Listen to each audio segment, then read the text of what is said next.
नमस्ते बच्चों, मैं Tripti Sangani Saraswati group of education channel जो आपकी एजुकेशन चैनल है उसमें आप सभी का स्वागत करती हूँ। बच्चों, पिछले क्लास में हमने इकाई नंबर 7 यह अभिलेख परीक्षा इसके प्रथम पाठ की चर्चा की थी।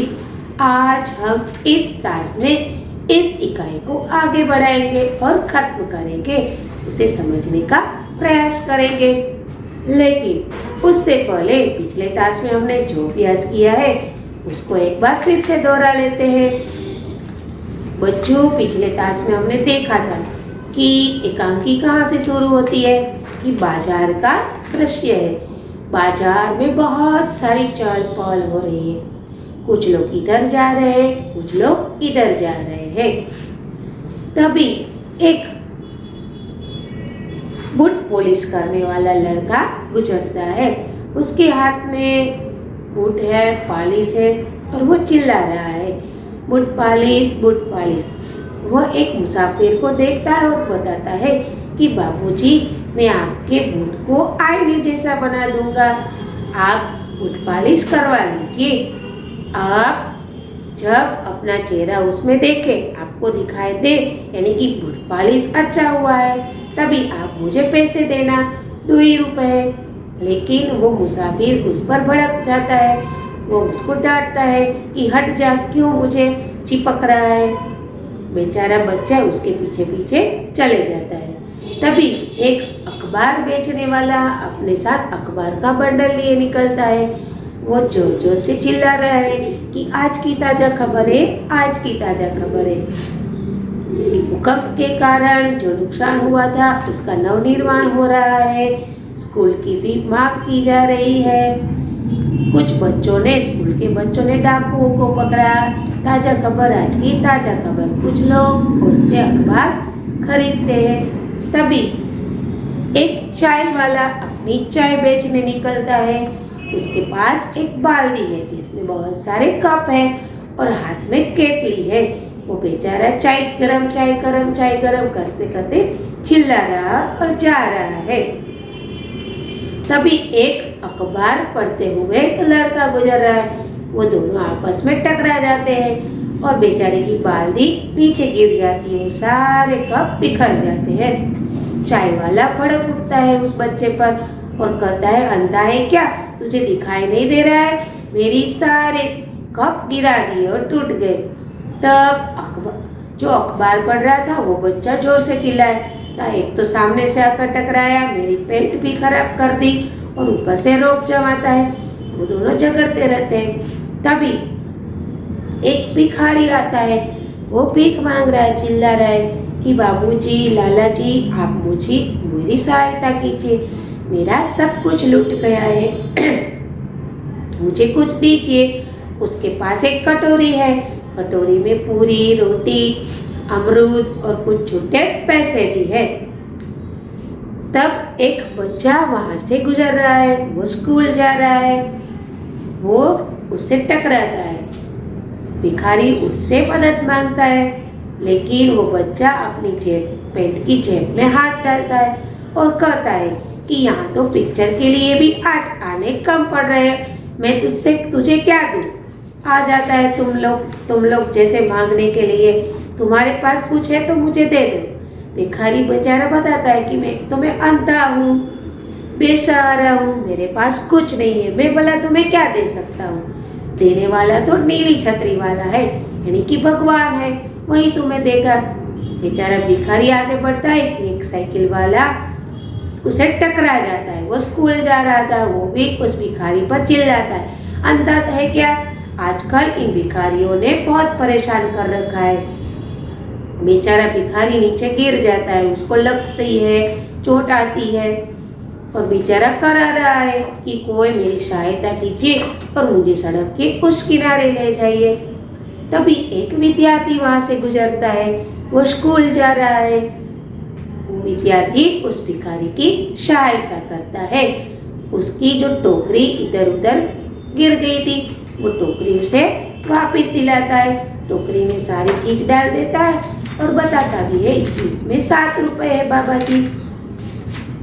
अब हम यहाँ से आगे देखेंगे। यह एक एकांकी है। बच्चों, हमने जो देखा वो दृश्य कैसा था कि प्रत्येक इंसान अपने अपने में पड़ा हुआ है। वो दूसरों की जरा भी परवाह नहीं कर रहा है। क्या हो रहा है, उससे लोगों को परेशानी हो रही है, किसी बात की उन लोगों को परवाह नहीं है।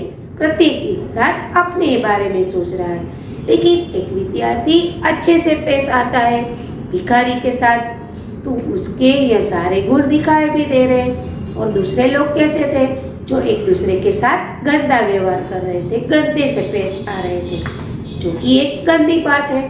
ठीक है, चलो बच्चों, आज हम इस एकांकी को यहाँ से आगे बढ़ाएंगे। आप अपनी किताब का पेज नंबर 40 निकालिए। वहाँ पर हमने दो पात्रों की बातचीत की चर्चा की थी। अब वहाँ से आगे देखेंगे, लेकिन उससे पहले शब्दार्थ और मुहावरे पर प्रकाश डाल देते हैं। नीली छतरी वाला यानी कि भगवान, शकुन यानी कि शुभ मुहूर्त, कर्तव्य यानी कि फर्ज, अनुपस्थित यानी कि गैरहाजिर, मेधावी यानी कि प्रतिभाशाली, श्रेणी यानी कि दर्जा, उत्तीर्ण यानी कि सफल होना, पास होना, कराना यानी दर्द भरी आवाज निकालना, भर्ती करना यानी कि दाखिल करना, सपूत यानी कि लायक पुत्र।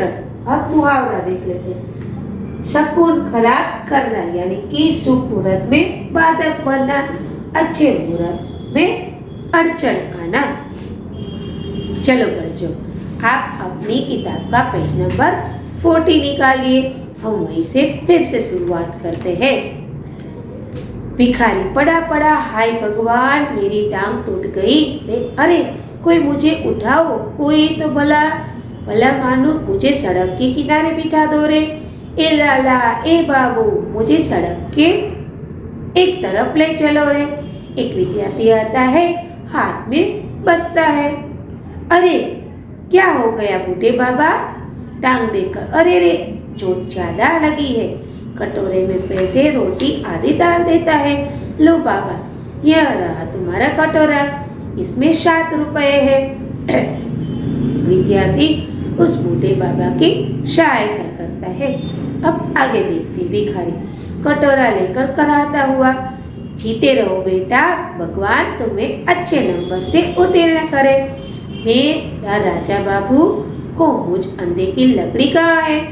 बेटे मुझे सड़क के किनारे कहीं पेड़ के नीचे बिठा दो, भला होगा तुम्हारा।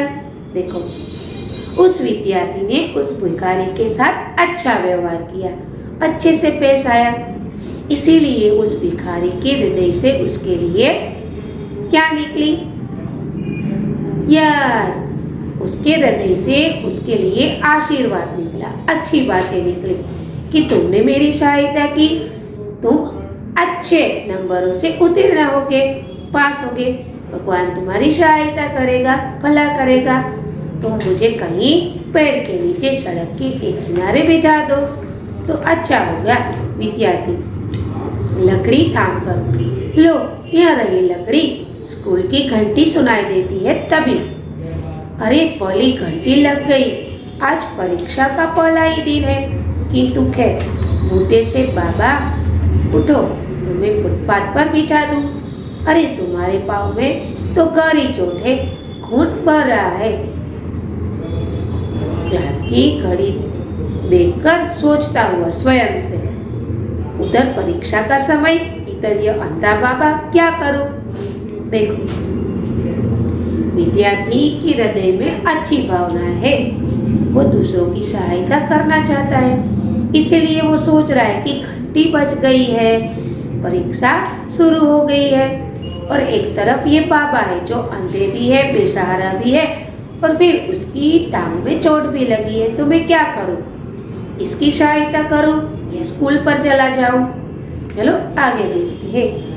अंतर आत्मा में आवाज गूंजती है, इंसान की सेवा सबसे पहला कर्तव्य है, इंसान की सेवा सबसे बड़ा धर्म है।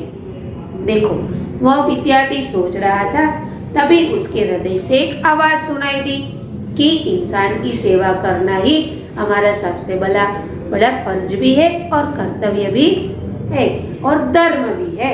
हमें दूसरों की सहायता करनी चाहिए। विद्यार्थी बाबा से कहता है, चलो बाबा मैं तुम्हें अस्पताल तक पहुंचा दूं। विद्यार्थी सहारा देकर ले जाता है। अब आप पेज नंबर 41 पर आइए। दूसरा दृश्य, प्रधान प्राध्यापक कक्ष। प्रधानाध्यापक का कक्ष है। प्रधानाध्यापक के तख्ती के पीछे प्राध्यापक जी कुछ लिखते हुए एक अध्यापक का आना। प्रधान अध्यापक क्या कर रहे हैं? एक तख्ती पर कुछ लिख रहे हैं। तभी कौन आ रहा है? तो एक अध्यापक आ रहे हैं। यह दूसरा दृश्य है। पहला दृश्य हमने देख लिया, बाजार का क्या हुआ, भिखारी के साथ क्या हुआ, विद्यार्थी उसके साथ क्या करता है, उसको सहारा देता है, उसको अस्पताल पहुंचाता है। अब दूसरा दृश्य है जो कि पाठशाला का है।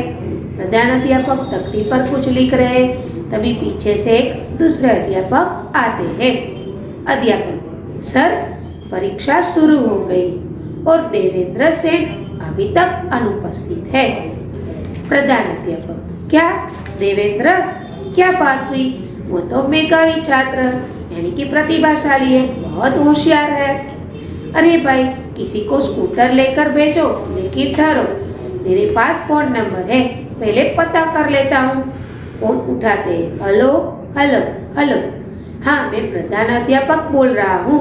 अरे भाई देवेंद्र की परीक्षा शुरू हो गई, आज पहला दिन है, वो आया क्यों नहीं अभी तक? घर से निकले घंटा भर हो गया। हाँ परीक्षा शुरू हुए 10 मिनट से ज्यादा हो गए। पता लगाओ भाई, वह तो प्रथम श्रेणी में उत्तीर्ण होने वाले में से है। फोन रखकर उसे घर से निकले बहुत समय हो गया है, आ जाना चाहिए। देखिए वो आ जाए तो मेरे पास भेजना। वैसे उसके साथ वाले लड़के से मालूम करो कहीं एक्सीडेंट तो नहीं हो गया। अध्यापक का जाना। कुछ ही देर बाद देवेंद्र का हाँफते हुए आना। देखो दूसरा दृश्य पाठशाला का है। अब सही बात है, यहाँ से भी कुछ ऐसा ही होता है। जब लोग आप परीक्षा में हाजिर नहीं होते, कुछ समय बीतने के बाद यहाँ से तुरंत आपके घर फोन लग जाता है कि आपका बच्चा क्यों परीक्षा पर नहीं पहुँचा है। यहाँ पर भी जो वो विद्यार्थी था वो कौन था? देवेंद्र। वो प्रतिभाशाली बच्चा था, वो बहुत होशियार था और अच्छे नंबरों से उत्तीर्ण होने वाले में से एक था। इसीलिए अध्यापक और प्रधान अध्यापक दोनों चिंता करते हैं कि अभी तक वो क्यों नहीं आया है।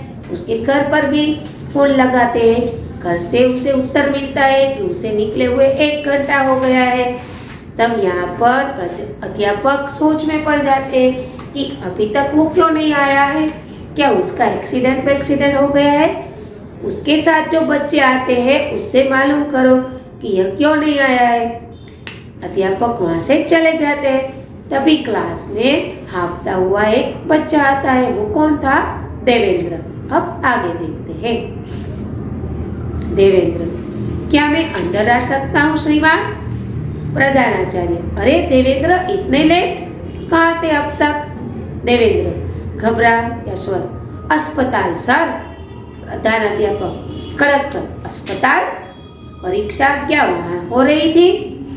और ये पेट पर खून के धब्बे कहीं गिर पड़े थे क्या? देखो देवेंद्र क्या करता है, हाँफता हुआ वर्गखंड के अंदर आता है। प्रधानाचार्य क्या करते हैं, उनसे पूछते हैं कि तुम्हें आने में इतनी देर क्यों हो गई, कब कहाँ थे अब तक? तभी देवेंद्र बताता है कि अस्पताल था। प्रधानाचार्य उसे पूछते हैं कि तुम्हारे पेट पर ये लहू के धब्बे भी हैं, कहीं गिर पड़े थे क्या? अब धब्बे लगे तो स्वाभाविक है, किसी को ऐसा ही लगेगा कि शायद उसको ही चोट आई होगी, कुछ उसके साथ एक्सीडेंट वगैरह हुआ होगा। चलो देवेंद्र, जी नहीं, एक अंधे बूढ़े भिखारी को किसी ने साइकिल की टक्कर मार दी, उसकी टांग ज्यादा जख्मी हो गई, वह सड़क के बीचों बीच पड़ा रहा था। उसे तुरंत इलाज की जरूरत थी, इसीलिए अस्पताल में भर्ती करवा कर आ रहा हूँ। क्षमा चाहता हूँ सर। चलो बच्चों, अब पेज नंबर 42 पर आ जाइए। देखिए, देवेंद्र जो सच्ची बात है वो प्रधानाचार्य को बताता है कि क्या हुआ था। भिखारी करा रहा था, उसको इलाज की जरूरत थी, इसीलिए मैंने उसकी सहायता करना जरूरी समझा और उसको अस्पताल पहुंचा कर आया हूँ। अब प्रधानाध्यापक, शाबाश। यह जानते हुए कि परीक्षा का समय है, तुमने अपना कर्तव्य निभाया। इंसान की जिंदगी इस परीक्षा से बहुत ही और कीमती होती है। प्रधानाध्यापक क्या कहते हैं? देवेंद्र को शाबाशी देते हैं कि तुम्हारी एग्जाम शुरू हो गई थी, समय भी निकल रहा था, लेकिन तुमने सबसे पहले अपना कर्तव्य निभाया। इंसान की जिंदगी बचाना इस परीक्षा से बड़ी कीमती है। सही बात है, किसी की जान बचाना इस परीक्षा से सबसे ज्यादा जरूरी है। अब आगे देखते हैं। जाओ, परीक्षा में बैठो। कमरा नंबर 4 में तुम्हारा रोल नंबर है। देवेंद्र जाता है। प्राध्यापक फोन उठाते हैं। देखो, प्राध्यापक को पता चल गया कि देवेंद्र किस मुसीबत में पड़ा था, लेकिन उसके घर वाले को तो पता ही नहीं है कि देवेंद्र स्कूल पर पहुंचा है कि नहीं, क्यों पहुंचा नहीं है, पहुंचा तो क्या हुआ, ये किसी चीज की उसको जानकारी नहीं है। इसीलिए प्राध्यापक क्या करते, फोन उठाते। किस लिए? यस, उसके घर पर जानकारी देने के लिए। यहाँ पर वो उस देवेंद्र को पाठशाला में परीक्षा में बैठने के लिए कह देते हैं। प्राध्यापक फोन पर, हेलो शेन साहब। हाँ, देवेंद्र आ गया। रास्ते में किसी बूढ़े का एक्सीडेंट हो गया था, उसे अस्पताल भर्ती करवा कर आया है। अरे भाई, परीक्षा में तो वो पास ही हो गया है, किंतु इससे भी बड़ी इंसानियत की परीक्षा में पास हो गया है। ऐसे होनहार सपूत के पिता है आप, बधाई हो। देखो, वह उसके पिताजी को बधाई देते हैं कि आप इतने अच्छे बच्चे के पिताजी हैं जो इंसानियत की परीक्षा में सबसे अव्वल आया है और पास हो गया है। बच्चों, यहाँ पर यह एकांकी खत्म हो जाती है। तो बताओ, हमें इस एकांकी से क्या सीखने को मिलता है? यस, हमें भी यही सीखने को मिलता है कि किसी दूसरे की यदि सहायता करनी पड़े तो जरूरत पड़ने पर हमें उसकी सहायता करनी चाहिए, चाहे हमारी कितनी गंभीर परीक्षा क्यों न हो। लेकिन दूसरे की सहायता करना जीवन का सबसे बड़ा कर्तव्य है। इस इंसानियत की परीक्षा में यदि हम पास हो गए तो समझो कि हम प्रत्येक परीक्षा में उत्तीर्ण हो गए। चलो बच्चों, यहाँ पर यह इकाई खत्म हो जाती है, लेकिन हमारी सोच शुरू हो जाती है कि अब हमें क्या करना है। ठीक है, आप इस बोर्ड का स्क्रीनशॉट ले लीजिए, जिससे आपको वर्कशीट लिखने में आसानी रहेगी। इस टास्क के बाद आपको एक वर्कशीट दी जाएगी।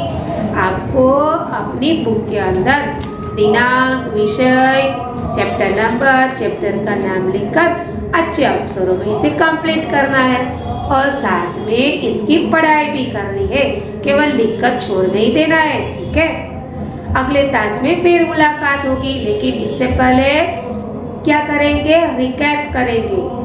इस इकाई का साहित्य प्रकार कौन सा है? यस, इस इकाई का साहित्य प्रकार है एकांकी। पहला दृश्य किसका था? पहला दृश्य एक बाजार का था। दूसरा दृश्य कहाँ का था? दूसरा दृश्य पाठशाला के वर्गखंड का था, जहाँ पर एग्जाम हो रही थी। भिखारी की सहायता करने वाले विद्यार्थी का नाम क्या था? भिखारी की सहायता करने वाले विद्यार्थी का नाम देवेंद्र था। प्राध्यापक ने देवेंद्र को परीक्षा में बैठने की इजाजत क्यों दी? क्योंकि देवेंद्र इंसानियत की परीक्षा में उत्तीर्ण हुआ था। उसने एक भिखारी की सहायता की थी, जो उसका पहला कर्तव्य था। इसकी बात से प्रधानाध्यापक ने देवेंद्र को वर्गखंड में एग्जाम में बैठने के लिए इजाजत दे दी। तो बच्चों, मैं आशा करती हूँ कि ये सारी इकाई आपको अच्छे से समझ में आ गई। फिर मुलाकात होगी, तब तक के लिए अलविदा। धन्यवाद।